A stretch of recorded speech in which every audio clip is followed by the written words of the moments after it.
जय मां मित्रों। कन्या राशि के अप्रैल के महीने के शुभाशुभ फलों की चर्चा कर लेते हैं। ग्रह गोचर की दृष्टि से सूर्य नारायण वर्तमान में मीन राशि में सप्तम स्थान में स्थित हैं, जो कि पीड़ादायक सिद्ध हो रहे हैं और पत्नी और संतान के लिए भी पीड़ादायक बन रहे हैं। ये सूर्य नारायण दिनांक 14 अप्रैल को मेष राशि में प्रवेश करेंगे। उससे पहले यहाँ एक और परेशानी का विषय है, वो ये कि सूर्य पुत्र शनि महाराज यहाँ मीन राशि में पहले से ही विद्यमान है और कन्या राशि के जातकों को रोग, व्याधि, पीड़ा, घर से प्रवास, आंतरिक कलह, धन नाश, मानसिक संताप आदि कई अशुभ फल प्रदान कर रहे हैं। और सूर्य नारायण जब भी सप्तम भाव में शनि के साथ होते हैं तो इनके ये बुरे फल और बढ़ जाते हैं। ये उसके बाद यात्रा में झंझट, शारीरिक कष्ट और जीवन में कटुता जैसे फल और ज्यादा देने लगते हैं। यानी 14 अप्रैल को सूर्य नारायण का गोचर मीन राशि में जब होगा तब तक ये फल और ज्यादा बढ़ते ही रहेंगे। और जले पर नमक छिड़कने के लिए सेनापति मंगल भी 2 अप्रैल को मीन राशि में प्रवेश कर जाएंगे, जो कि सूर्य नारायण और शनि महाराज के साथ मिलकर इन्हीं फलों को और बढ़ाएंगे। यानी भूमिपुत्र मंगल के यहाँ होने के कारण अब तक जो वाद विवाद हो रहे थे उसमें आप अपने आप को हो सकता है कि शांत रखने और कुछ ना बोलने का प्रयास कर रहे थे, उन प्रयासों को अब सेनापति मंगल तोड़ के रख देंगे और आपका धीरे जवाब दे सकता है और आप भी वाद विवाद में बिना सोचे समझे कूद पड़ सकते हैं। इसलिए बहुत अधिक सावधानी का समय है। अब तक जो नियंत्रण किया है उसे जारी रखते हुए आगे बढ़ें। भले ही बोलना बहुत आवश्यक लग रहा हो फिर भी ना बोलें, क्योंकि आपका समय अच्छा नहीं है। इसलिए आपका बोलना आपके पहले के प्रयासों पर पानी फेर देगा और सबके सामने आप ही दोषी बन जाओगे। आपको थोड़ा कष्ट हो रहा होगा कि कन्या राशि के साथ ये क्या हो रहा है, पर इतना ही नहीं है। 11 अप्रैल को कुमार बुध भी यहाँ मीन राशि में प्रवेश कर जाएंगे, जो आपके धन नाश और स्वास्थ्य को और खराब करने में ही सहायता करेंगे। इसलिए कन्या राशि वालों के लिए यह समय बिल्कुल भी अनुकूल नहीं है। और सूर्य नारायण जब 14 अप्रैल को राशि परिवर्तन करेंगे तब भी वो मेष राशि में 8वें स्थान पर गोचर करेंगे, जो कि इन फलों में कोई कमी नहीं करेंगे बल्कि और समस्याएं ही खड़ी करेंगे। इसलिए सूर्य नारायण की तरफ से भी कन्या राशि के जातकों को कोई राहत नहीं मिलने वाली है। इन 4 ग्रहों के योग कन्या राशि वालों को भयंकर पीड़ा में रखेंगे। और जो देवगुरु बृहस्पति मिथुन राशि में 10वें स्थान में गोचर कर रहे हैं, वो पहले से ही कन्या राशि के जातकों के जीवन में उथल पुथल मचाए हुए हैं।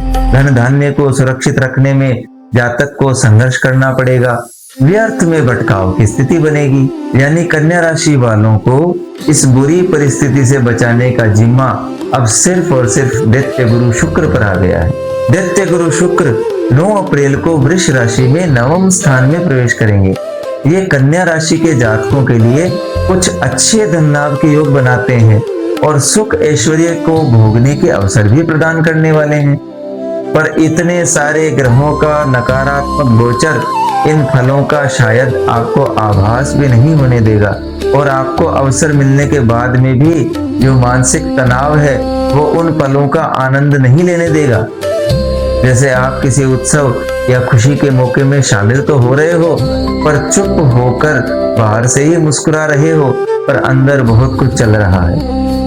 कन्या राशि के जातकों को मेरा सुझाव है कि तूफान आते हैं पर वो हमेशा नहीं रहते, चले जाते हैं। बस हमें किसी तरह उस तूफान को गुजारना होता है।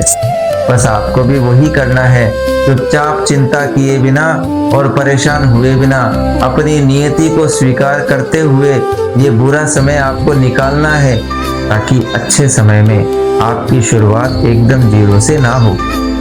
और अभी हमने राहु महाराज और केतु महाराज की चर्चा तो की ही नहीं है, तो चलिए देख लेते हैं कि राहु महाराज कुंभ राशि में 6ठे स्थान में गोचर कर रहे हैं, जो कि कन्या राशि वालों के लिए थोड़ा सुकून भरा तो रहेगा, पर बाकी ग्रहों के बुरे फल आपको उनका एहसास नहीं होने देंगे। यानी कुछ अच्छे अवसर राहु महाराज और दैत्याचार्य शुक्र की कृपा से कन्या राशि के जातकों को मिलते रहेंगे, पर वो अल्पकालीन होंगे और कम एहसास वाले होंगे। अब ये आपके ऊपर निर्भर करता है कि आप उनका आनंद लेते हैं या तनाव में रहकर उनको व्यर्थ बर्बाद कर देते हैं। इसलिए आपके लिए यही सुझाव है कि जो पल मिले उन्हें पूर्ण रूप से जीने का प्रयास करें। आप उन फलों को वर्तमान में रहकर आनंद पूर्वक जीने की कोशिश कीजिएगा। 12वें स्थान में केतु महाराज शत्रु वृद्धि कर रहे हैं, इसलिए किसी भी प्रकार के धन का लेन देन आपके लिए चिंता और शत्रु बढ़ाने वाला रहेगा। यानी उधार पैसा देना आपको भारी पड़ सकता है और हो सकता है कि यही आपके तनाव का विशेष कारण बने। इसलिए कम से कम अभी ये लेन देन रोककर अपने आप को इन मुसीबतों से बचाइए। बात कर लेते हैं स्वास्थ्य की। स्वास्थ्य की दृष्टि से सप्तम स्थान में बनने वाला ये चतुर्ग्रही योग आपके स्वास्थ्य को खराब कर रहा है, बिना मतलब भटकाव की स्थिति भी उत्पन्न कर रहा है। इसलिए थोड़ी सी भी लापरवाही आपके स्वास्थ्य पर भारी पड़ सकती है। इस समय बाहर के खाने से बचें और अपने आप के लिए थोड़ा समय निकालकर अपने स्वास्थ्य को सही तरीके से चलाने का प्रयास कीजिए। धन की स्थिति भी उत्तम नहीं है। दशम स्थान में देवगुरु बृहस्पति धननाश के योग बना ही रहे हैं और सप्तम स्थान के ये ग्रह भी धन की हानि कर रहे हैं। इसलिए इस समय कोई लोन वोन लेने का सोच रहे हैं तो रुक जाइए, या किसी निर्माण कार्य में पैसा लगाना चाह रहे हैं तो ये समय उचित नहीं है। धन अगर संचय ना भी कर पाए तो भी कम से कम दुरुपयोग से बचाएं। यानी अगर आप धन इकट्ठा ना कर पा रहे हो तो कोई बात नहीं, कम से कम धन को व्यर्थ बर्बाद होने से रोक लीजिए, आवश्यकता पड़ने वाली है। छात्रों के लिए भी ये समय अनुकूल नहीं है, भटकाव की स्थिति बनी रहेगी। स्वास्थ्य की कमजोरी का असर आपकी पढ़ाई पर दिख सकता है और व्यर्थ में धन की हानि भी होने से सही अवसर का लाभ उठाने से चूक सकते हैं। इसलिए छात्रों को भी इस समय में सावधानी से ध्यान रखते हुए आगे बढ़ना चाहिए। नौकरी पेशा लोगों के लिए राहु महाराज कुछ अच्छी सूचनाएं अवश्य लाएंगे, पर अंत में रिजल्ट परेशानी वाला ही रहेगा। इसलिए अगर नौकरी बदलकर कुछ अच्छे रुझानों की ओर जाने का मन बना रहे हो तो अभी रुक जाइए, ये सही समय नहीं है। बादल देखकर घड़ा फोड़ने से आपको काफी कष्टों से गुजरना पड़ सकता है। इसलिए अभी जहां है वहीं बने रहिए, समस्याएं आ सकती हैं। वैवाहिक जीवन में शनि महाराज की सप्तम स्थान में उपस्थिति तनाव के योग बना ही रही है और सूर्य नारायण और सेनापति मंगल भी यहाँ तनाव की स्थिति उत्पन्न कर रहे हैं। इसलिए अगर पति या पत्नी से किसी भी प्रकार का विवाद हो तो शांत रहने का प्रयास कीजिए, बात बढ़ सकती है और बिना किसी मतलब के आपके जीवन में कलह का कारण बन सकती है। वैवाहिक जीवन में इन तनावों को न आने दें और चुपचाप इस समय को निकालने का प्रयास कीजिए। व्यापार और व्यवसाय वालों को भी इस समय में कोई राहत नहीं मिलने वाली है। धननाश और व्यर्थ के भटकाव के योग आपके प्रयासों को बर्बाद कर सकते हैं और किसी पर किया गया अंधविश्वास आपके तनाव का कारण बन सकता है। इसलिए व्यापारिक लेन देन सोच समझ कर ही करें, समय अच्छा नहीं है। भाग्य भाव में अकेले शुक्र ही कन्या राशि वालों के लिए कुछ अच्छी राहत देते रहेंगे, पर अभी भाग्य पर भरोसा करना भी ठीक नहीं है। परिस्थितियां आपके धैर्य की परीक्षा ले रही हैं। कर्म पर भरोसा रखिए और धैर्य पूर्वक अपना कार्य करते रहें। इच्छाओं की दृष्टि से इस समय कन्या राशि के जातकों की इच्छाएं पूरी होने के योग नहीं है। इसलिए अपनी इच्छाओं को नियंत्रण में रखते हुए अभी धन को बचाने का प्रयास कीजिए। अगर कोई बड़ा खर्चा करने की सोच रहे हैं, कोई इच्छा पूरी करने की सोच रहे हैं तो रुक जाइए, थोड़ा समय अच्छा आने दीजिए, तब तक धन को बचाइए। बात कर लेते हैं विदेश यात्राओं की।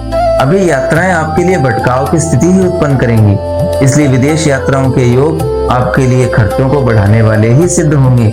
अगर टाल सकते हैं तो अभी इस महीने विदेश यात्राएं टाल दीजिए। और अभी केतु की स्थिति भी आपके लिए शत्रु कारक है, इसलिए अभी के लिए विदेश यात्राएं लाभकारी नहीं है और कोई विदेश यात्राओं के ऐसे विशेष योग बन भी नहीं रहे हैं। तो प्रयास करके विदेश यात्राएं अभी के लिए टालने का प्रयास कीजिए। निष्कर्ष अब तक आप समझ ही गए होंगे कि कन्या राशि वाले जातकों के लिए अप्रैल का महीना बड़ी कठिन परीक्षा का समय है। इसमें आपको धननाश और स्वास्थ्य की समस्याओं से जूझना पड़ेगा। इसलिए कन्या राशि वालों को कोई भी नया कार्य प्रारंभ न करते हुए चुपचाप इस महीने को बिना किसी विवाद के निकालने का प्रयास करना चाहिए। ऐसे कठिन समय में कन्या राशि वालों को रुद्र पूजन करना चाहिए। महादेव जी का नित्य या सोमवार को दूध दही आदि से अभिषेक करना चाहिए। यदि आपके इष्ट हनुमान जी महाराज हैं तो आप नित्य 7 पाठ, 11 पाठ या 21 पाठ हनुमान चालीसा के कर सकते हैं, जिससे आपके जीवन में ये उथल पुथल बिना किसी नुकसान के गुजर जाए और आपका कुछ बिगाड़ नहीं पाए। और सबसे अंत में ध्यान देने वाली बात ये सामान्य राशिफल है। अगर इसे आपको अपना राशिफल बनाना है तो किसी अच्छे ज्योतिषी को अपनी कुंडली दिखाकर इसे अपना राशिफल बनाइए, क्योंकि ये ग्रह आपको आपकी कुंडली के अनुसार ही गोचर का फल देते हैं। अपनी कुंडली के अनुसार निर्णय करवाकर अपने शुभ फलों को आप और बढ़ा सकते हैं और बुरे फलों के प्रभाव को कम कर सकते हैं। जय मां।